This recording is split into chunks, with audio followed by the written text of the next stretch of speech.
Well now, how's my favorite god woken? He barks a laugh, teeth bared. Look, I'm a simple man. Give me work I understand, good company, open skies above me, and a boozy night in a tavern now and then. I'll be content. Only difference between being in the Order and being a lone wolf was that way back then I really believed in something, but it didn't exactly pay off. I mean, has belief ever paid off for you? He nods somberly, tilting his head back and taking your measure. He smiles a small smile, but it doesn't quite reach his thoughtful eyes. I miss it. The belief. Maybe you can remind me what it's good for. Ifan raises an eyebrow and folds his arms, looking every inch the man you'd hate to run into in a dark alley at night. Of course I'm afraid of things. Heights, the dark, even spiders, truth be told. I just do things anyway. The fear doesn't go away, but my body is used to the rush by now. Keep going long enough and, well, the intensity is how you know you're alive. Ifan looks at you askance, then doubles up, laughing. He wipes tears from his eyes and stutters to speak, but he can't stop laughing enough to do so. Oh, she was a fine one.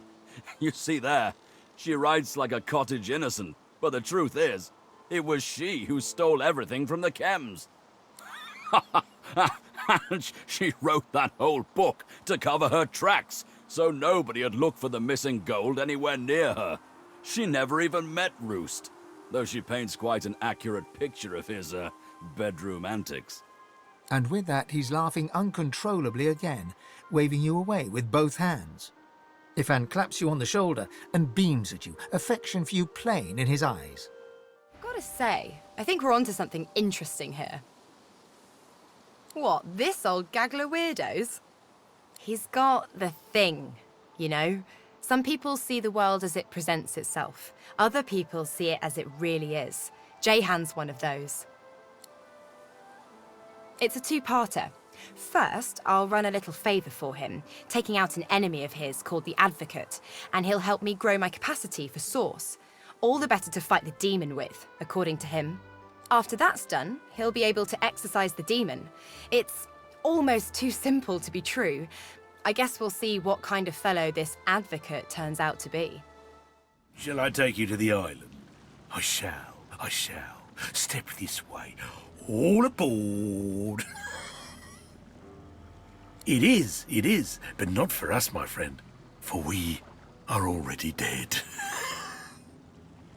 A trifling amount, I'm sure you'll agree. Payable in advance, of course. But that makes no sense. Think about it.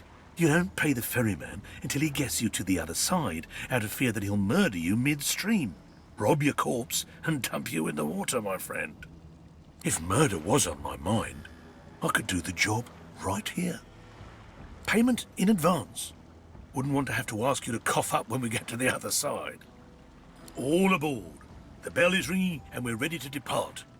Get in the boat, I mean to say. Well done. You made it through. I'm amazed. In the interest of efficiency and to ensure my quick return to the mainland, please empty your pockets in advance. Thank you. Please, come again. She screams and screams and screams and never stops to screams. The roots quake and my bones quiver and still the screaming. The tree, the tree, the tree. The tree's the girl and the girl's the tree. And she screams and screams. The howling. How can you bear it? The spirit cocks his head and covers his ears, hoping to muffle screams that only he can hear. Ah, I thought the ancestors' screams had drawn you here as well. They came to me on the wind, though I am not sure the devil's breath that perturbs the air here can rightly be called wind. It is no wonder it screams. The tree is barely more than carcass, blistered and charred. Its spirit wails into the ether, but I can't understand its words. Perhaps you can succeed where I can't. My heart breaks for our Ascendant. Find a way to relieve its suffering, and I will find a way to reward you. A druid. There are too few of us. Elf-kind finds value in flesh where memory lingers. I collect memories, yes, but I am more keen on bark and leaf. On the living breeze, not the sleeping past. Well, yes. I have kept my ears to the ground, ghostly they may be. This is an archive, a library devoted to history and scholarship. There must be a record there of the elf that spawned the corrupted tree. I can't say where its entrance lays. The whispers that speak of the archive are all but drowned by my ancestors' grief. The spirit of a black-ringed defiler swings her ghostly blade at invisible foes. She turns and shouts to unseen comrades.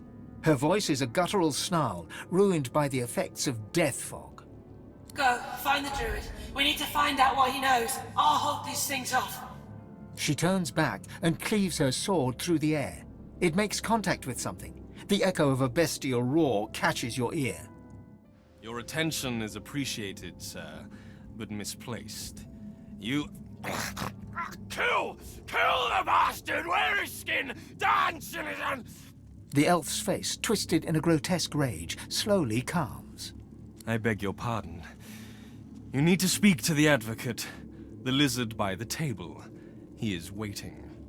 Handsome sir, do not tease me with what I cannot have. My master has dealings with you. Make haste. She blows you a kiss. You swallow back rising bile and turn away. You are my master's guest. I welcome you as long as he does. Treat with him. Quickly. A servant. A loyal servant. He wrings his hands as he answers you, wrings them bloody. Loyal and hungry. Go now. Save your questions for master. Spare me your presence. He shoves his gnarled fist to his maw and bites down on his knuckles. His response reaches your ears as a muffled plea. A loyal servant. Loyal servant. I have no more answers. Master awaits you to the west. To the west!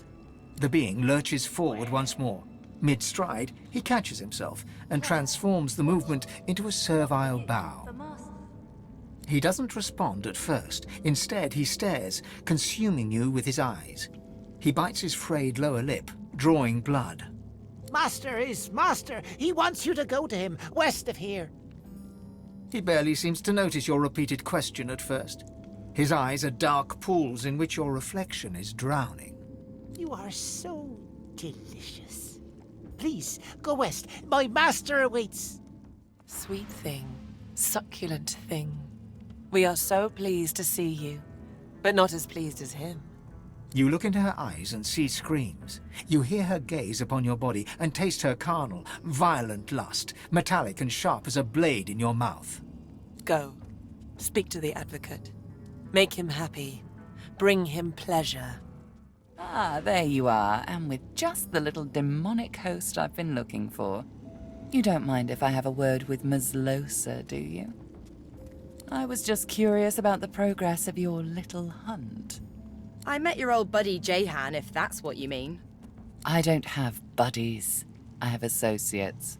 So, did he help you with the, matter at hand?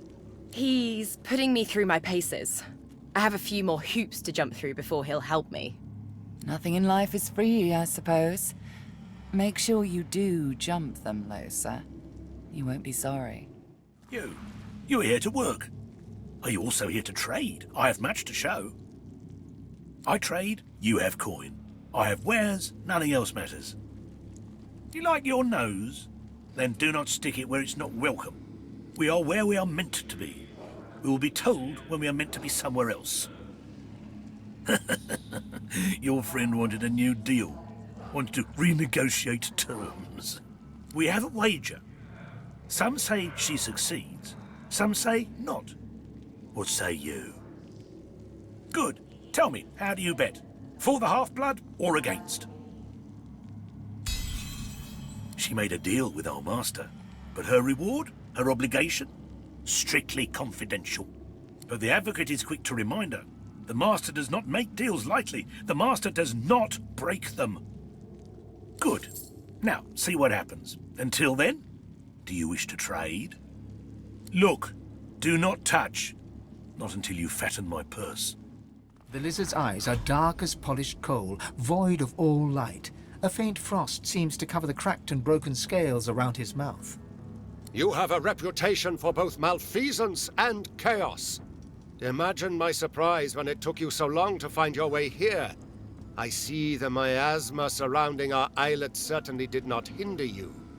Well, here you stand, in the flesh, so to speak. And a finer collection of corpusculae I never have seen. I trust you are not opposed to a mutually beneficial accord between civil and gentle persons. Ah, a curious mind. A most glorious creation. I am here at the behest of my master to offer you a simple exchange. An offer of aid for the promise of aid. The epitome of civil reciprocity. You and he possess a common foe. The power behind the Voidwoken has made our lives hell, so to speak, since the Divine Order unleashed Death Fog against the Black Ring and those darling woodland creatures. And as the gods have shirked their duty, perhaps we could come to a mutually beneficial arrangement pertaining to both of our objectives. Indeed, I can offer you the source channel that you seek forthwith, as a gesture of good faith. Indeed, the creatures that strut about this realm so often do. Very well. I can see them straining against your lips. Unleash them, Godwoken. Ask your questions. Because it is expeditious to do so. My master would have this isle cleared as quickly as possible. The lizard looks about to make sure no one else can hear, leans in and whispers conspiratorially. And, if you are to become the new Divine, I would much rather be an ally than a foe. After all, the power you wield will be as a great sword to my master's butter knife. There are legions that would follow you, myself included. Your power would be unfathomable. Assuming, of course, you take it for your own. My master has been troubled by the presence of the Void as it creeps ever forward, encroaching on areas in which he himself once ruled supreme. None more so than this island.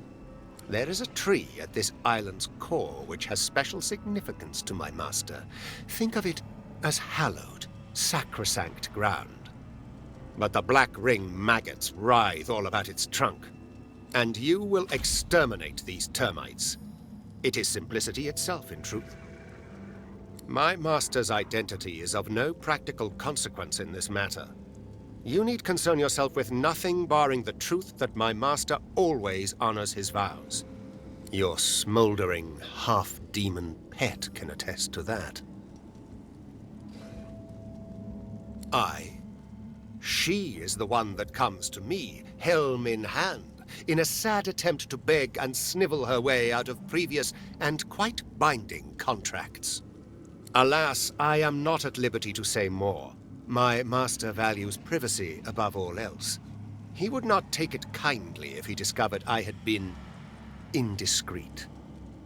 One may ask, one may inquire, but one should be eternally wary of what one demands. And one should heed that twicefold for information like this. There is power in names, power far, far in excess of your mortal limits. I'll not deliver that power unto him. Perhaps you utter some truth. Surely his ear could not be eternally cocked. Very well. The master of the Voidwoken is a creature older than any demon.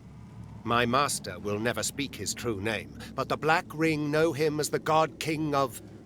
You damnable fool. Wretched spirit, you could have brought destruction on us all. At least the vital components have withstood the onslaught. Tell me, do you require further knowledge? A most excellent decision. Alas, I fear in my excitement I overspoke and potentially promised more than my meager means are able to provide. Your ability to channel Source has sadly already passed the limits of my means. Although let it not be said that I ever shirked my duty. If I cannot gift you one boon, I shall gift you another. It would be such a shame to see this source be simply left languishing in its current vessel after all.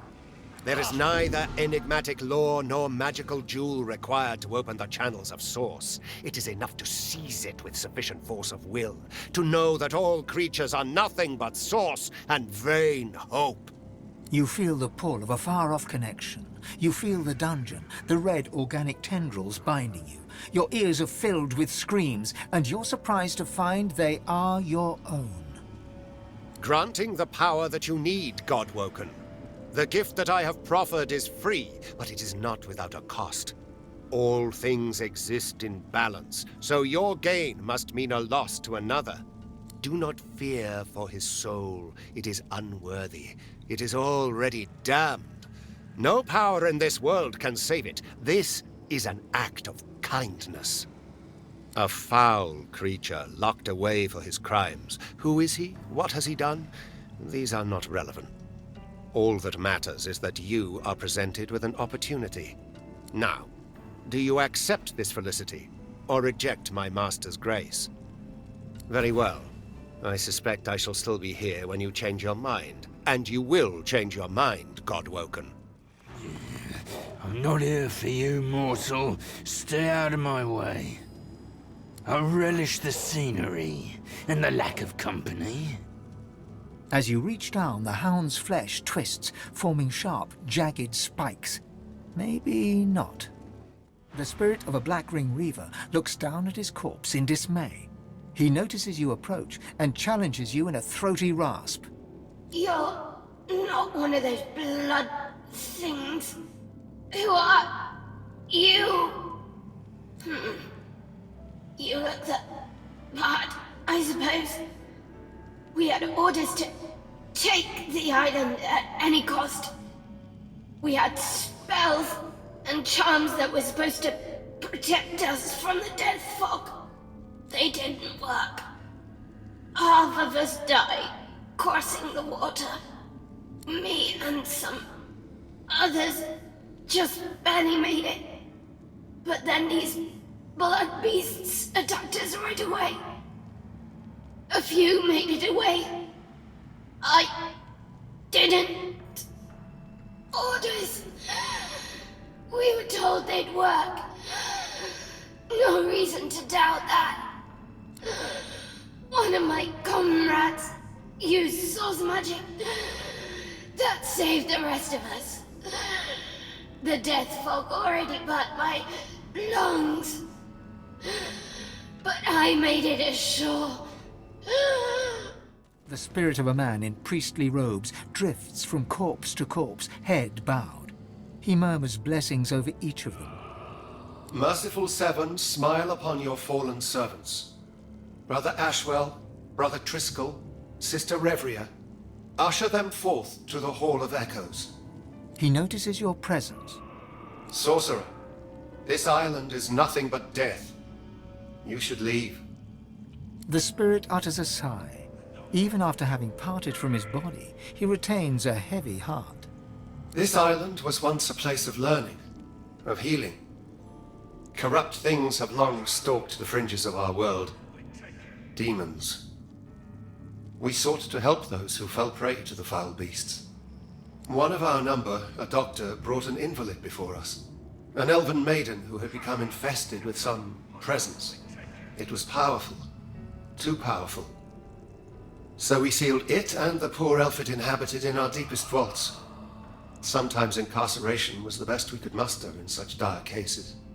But the doctor who found her was determined to make a name for himself. He attempted a cleansing ritual, but he only served to strengthen the demon's grasp over the elf. The demon possessed him. Soon the whole island was overrun with monstrosities and bathed in blood. Our blood. It's a corrupt place now. No good thing has cause to be here. I am well versed in such things. I, my brothers and sisters, studied the wondrous, the arcane, the malignant. Easier to fight evil forces when you understand them. Our world abounds with demons and dark forces. Those who prey on the weak. They are a curse. But we were a scourge upon them. He casts another rueful look over the mounds of dead. No more. The archives, parchment, books, writings about the evil things we uncovered. That knowledge didn't save us in the end. It lies to the east, beneath the earth, if it hasn't already been destroyed. Tangled amongst the mounds of corpses are glimpses of fractured spectral forms, pleading eyes, grasping hands, wailing mouths. A chorus of cries and moans coalesce into a single mournful voice. You live. We hear your heartbeat. We feel your breath. Come closer. Why have you come here? This island is nothing but pain and blood. We cannot help you with such things. We are beyond it. But you have questions. We can feel them. Ask. We were scholars, priests and priestesses. We sought to study the evils of the world so that we could defeat them. Instead, we were consumed. A dark force erupted from within an innocent, whom we had tried to help. It made this island its own, and killed all that it found. We are beyond help. There is only pain. The archive. It was where all our records were stored. Details of patients who were treated, as well as notes on the demons and evils that we encountered. The archive bears knowledge of dark powers. Few of us were ever allowed to enter that place. Stand back! Not a foot on these stairs. Whatever words you carry with you, they are warty with futility. I know you for what you are. A mere mouthpiece of deception. It is of no use. The Advocate knows the tree belongs to the ring. Oh, I can measure the vile depths of your prevarications by the very pulse of this bleeding forest. You lie. You lie. You lie. Steady as the heart, you lie. Ally, ally, ally. You may be right, and blood does not lie. Very well. You're not one of the Advocate's men, but my warning still stands. Stand back. Not a foot on these stairs. Through fog we ride, through blood we wade in search of a name. A demon plots, but with his name we will bind him. This sore of bloody branches knows, but will not speak, just yet. No matter. There is no remedy against patience and torture. He is the serpent that speaks with 1,000 tongues, except his own. He is the death of the soul, with a smile and a flourish. Heed my second warning. Shun the Advocate, whose very sentence is a sentence. The spirit urgently passes a hand across the spines, whispering each tome's title as she comes across it. No, no, it isn't here. This is impossible. You, my brother, help me find it. There is little time. This is no time for pranks, my friend. The Doctor's arrogance may end us all. He has released a dark presence upon us. It must never sing the taming. The hymnals must be destroyed. And yet, I see no sign one was ever here. You must help me look. Her hands fan furiously across the tomes, like a pianist's upon the keys. You must be feverish. I can't explain why you seem so ignorant, child. I would not be surprised if sickness had spread across the Isle. The Doctor was surely ill to risk all that he's built here. Now be silent. Your questions vex me, and I have no time for idle chatter. She hushes you with an index finger held to your lips and continues her search. The transparent artifact glimmers of its own accord, as if conducting light from another world, another plane of living. As your hand nears it, it shivers and speaks. You listen closely, but while you think you've heard similar utterances in the past, you cannot make sense of its words. Anan falan rever. Amadio velucio di amederita temorius. It's a crystal blade, seemingly separated from its hilt. It's clearly of a kind with the object you recovered from the Surrey tomb. The object repeats its indecipherable twaddle. You can glean no more from it. The imposing statue looms over you.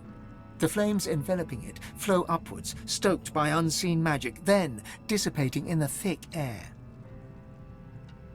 The hymn twines around the effigy like a fine thread. Guardian burning bright with sourceful flame, abide the sacred call, reveal the godsless hall. Winged keeper, song doth bid you break. The priest shall scry the demon's lies, the chains await their captive. From stone to dust, from stone to dust. A presence accosts you. You cannot see it, yet know it is there. It is in front of you, then behind, then finally within. You hear its whispers. The master must teach you, so that you may become a master in turn. And then it is gone. The spirit of a priest lifts his eyes to yours. When he speaks, he rasps, as if there were dust in his voice. I watch the gate. Who goes there? I watch the gate. I watch the one who must be watched. I watch the one who should be dead but can only be chained. I watch the gate. You must leave. The one who must be chained will take your soul. Do not let it speak. Do not let it speak to you. No, you must leave. You must not speak to it. You must not speak to the one who must be chained. It will steal your soul. It will steal your very soul. Kill it if you can, but do not let it speak. I beseech you, do not let it speak. The lock will work. The gate will open. I am the key. I am the gate. A lizard on all fours lies chained in the pit. The raw power you sense within her is barely contained by the spell that binds her. Do you know who you are, Godwoken? Do you know what you seek? I am you, but greater. I am Godwoken, born to be divine, all-powerful. So powerful the priests imprisoned me here. They feared me, and so they should. I am fearsome, and I am generous. I will grant my powers to the Godwoken who would use them for good. Deep inside you, the word power wakens your god's desire, for power is what it wants. Desire rises to surround your heart, but its avarice is tinged with suspicion. These are chains of pure source. Not even the divine, the god's rest his tortured soul, could break them. Set me free, and I shall give you the power that you seek. Not always, my friend, and not this time. Come, release me. Untold power will be yours. Show me the goodness of your heart, Godwoken, and I will share my power. Take one step closer to divinity. Set me free. I know you. You are better than this. Show me the goodness of your heart, Godwoken, and I will share my power. Set me free. The lizard closes her eyes, takes a deep breath, and begins to speak inside your head.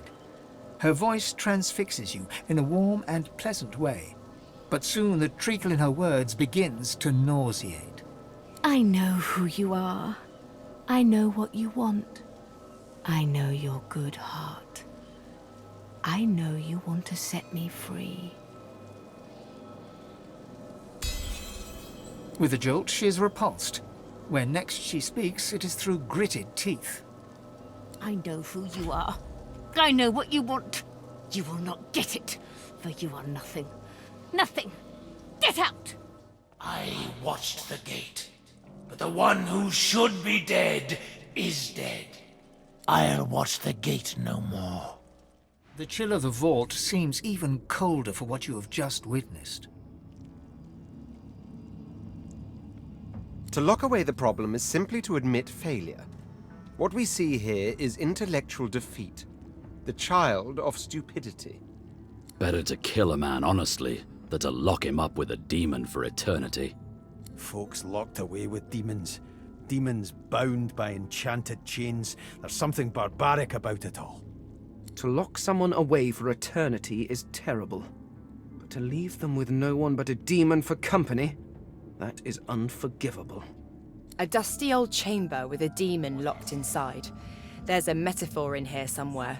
Why these folks would volunteer for it is beyond me. Forever in the dark. Forever amid the cursed. This was a place of sadism, not salvation. The imposing statue looms over you.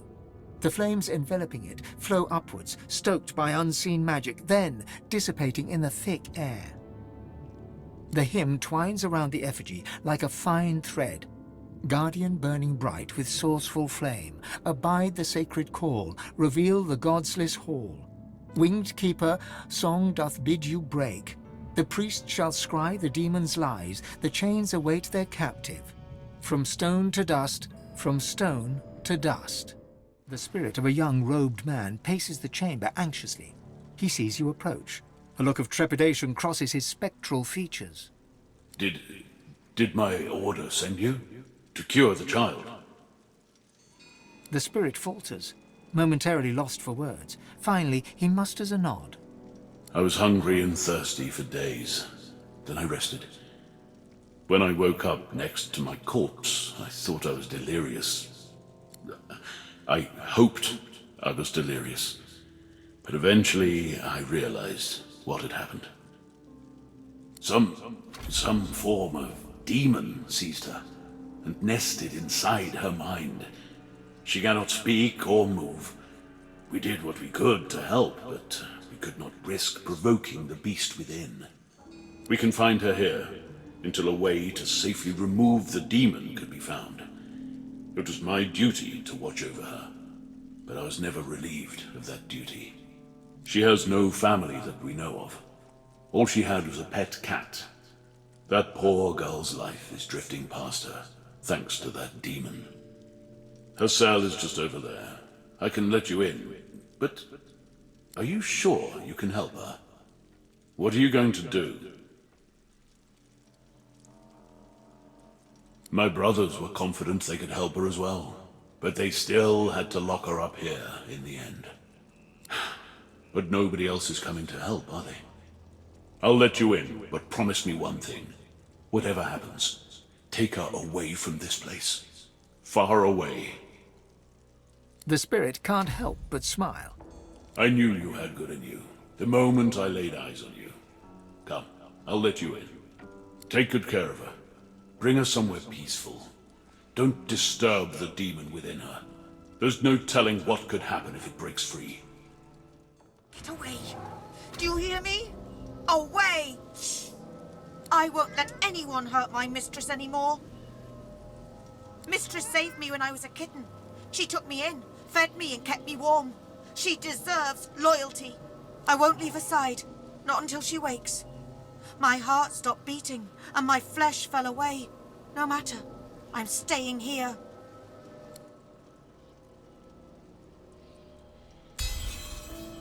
The tension eases out from the cat's skeletal form. It sits. Go on. I'll be watching. The young girl lies silently on the floor, eyes open and staring. Her only movement is the tiniest rise and fall of her chest. The girl's eyes don't even flicker as you lean in close. Her fingers seem to grip you ever so slightly. The girl's grip tightens. A flush of color spreads across her previously bloodless features. She's grown stronger, strong enough to move, perhaps. The blazing blue flame seems to singe your finger the moment you touch the statue. Somehow, though, the bone remains unblemished. The hymn twines around the effigy like a fine thread. Guardian burning bright with sourceful flame, abide the sacred call, reveal the godsless hall. Winged keeper, song doth bid you break.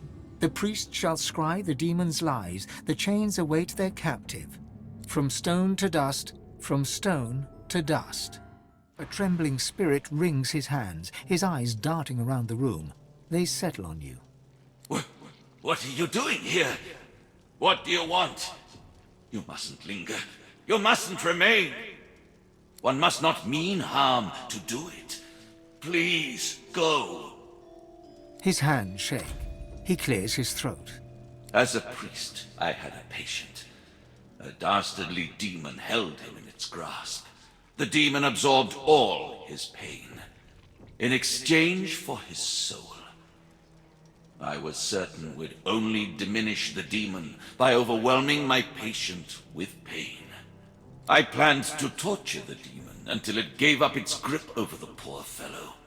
I began in earnest, but his cries pierced my heart. Even if the treatment could save him, I hadn't the stomach nor the soul for it. So I lied to the others. I told them there was no helping him. I told them to seal us down here, where he could do no harm, where I could guard his prison. Better one soul damned than two.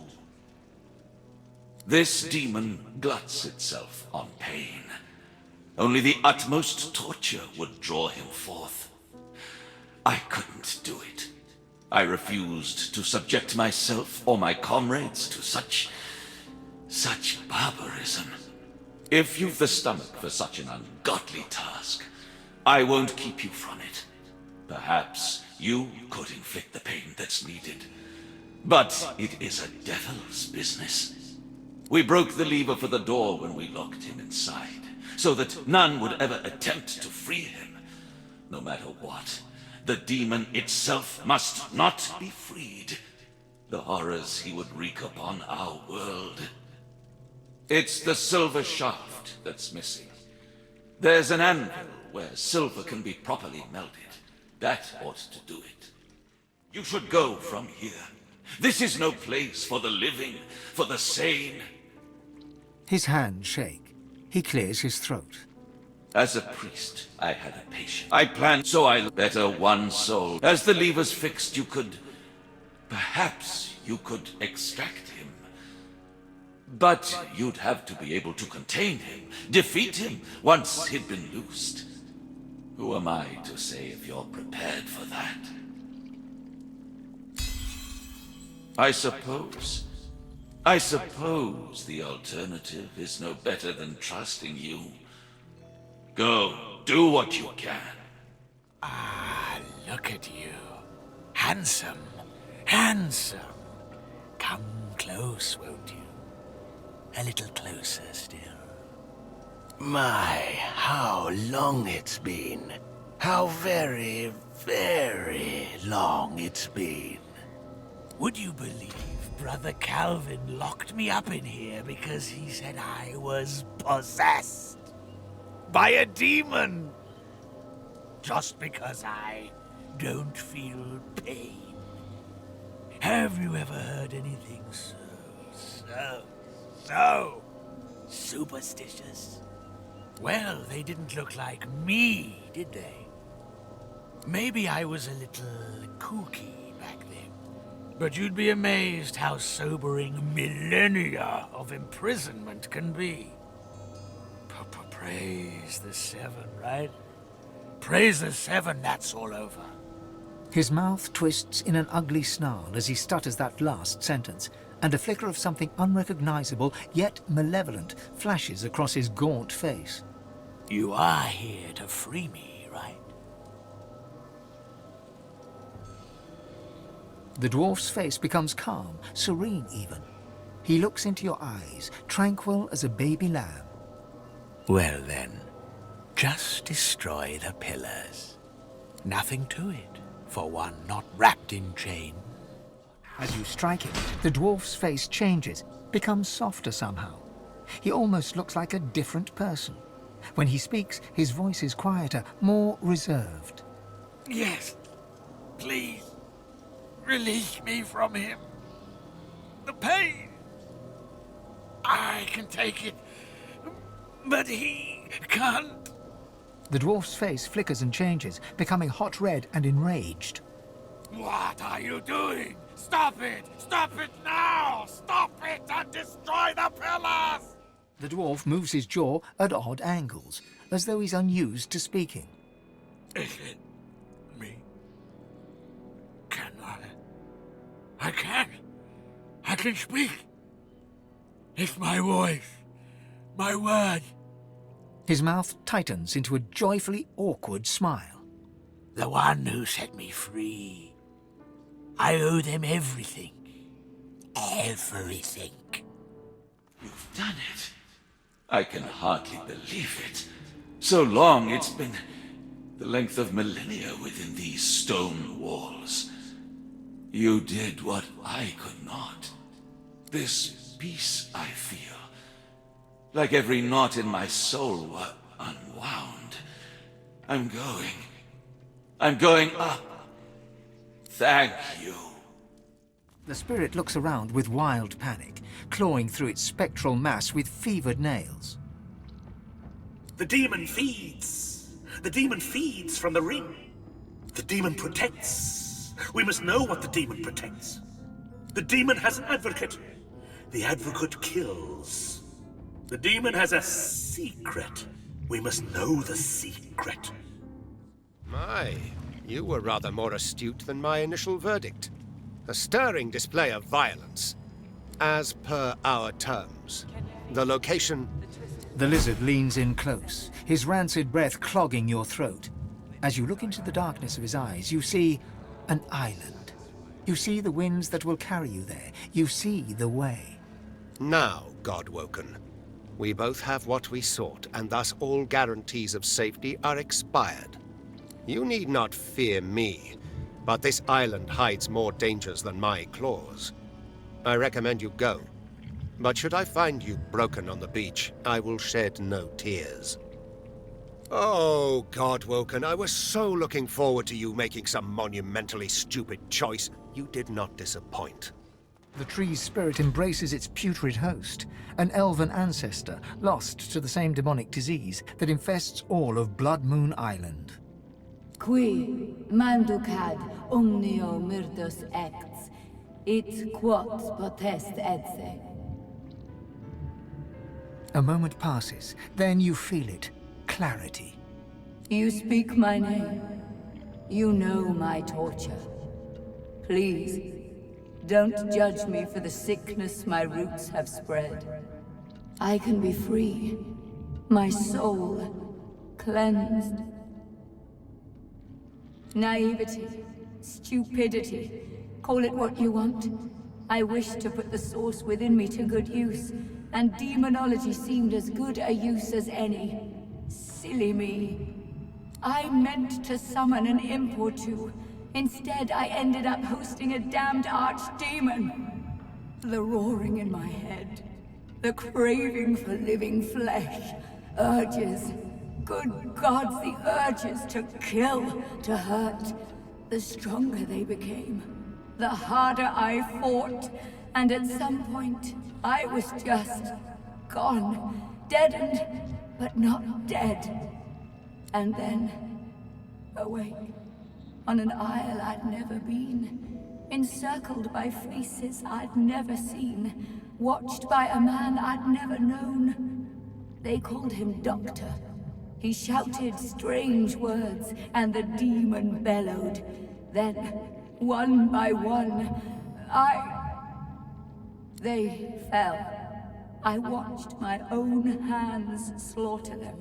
I tried to resist, but I couldn't. And then a final roar, when the demon rushed away and into the only one still standing. The Doctor. That was my last living memory. The demon may be gone, but its disease still infects my roots, birthing evil into the surrounding soil. While it lives, I am still its rotting servant. I've suffered. The Isle has suffered, but you can end it. You awakened me from nightmare with a single utterance, my name. How amazing that a name can wield so much power. Remember this lesson when you leave Blood Moon Island. The demon blackens another land now. It possesses the very doctor that liberated it. Speak its name, however, and you expose it. You weaken it. You'll know him when you find him. A doctor that accommodates a demon doesn't see patients, only victims. Destroy it, and you free me to the Hall of Echoes. Destroy it, and my roots taint this isle no longer. Now come closer. I'll say the demon's name only once. The spirit's voice is a harsh whisper. Adramalik. The howls. They are silenced. How? The druid considers your tale. Yes, she is right. A name holds more power than most of us realize. A drama-like. I know of ways to impair such demons. I will show you a place. The treasures there will sap its will while aiding yours. I implore you, let Elenessa be at ease. Then listen for me. When the breeze blows clean, I will be upon it.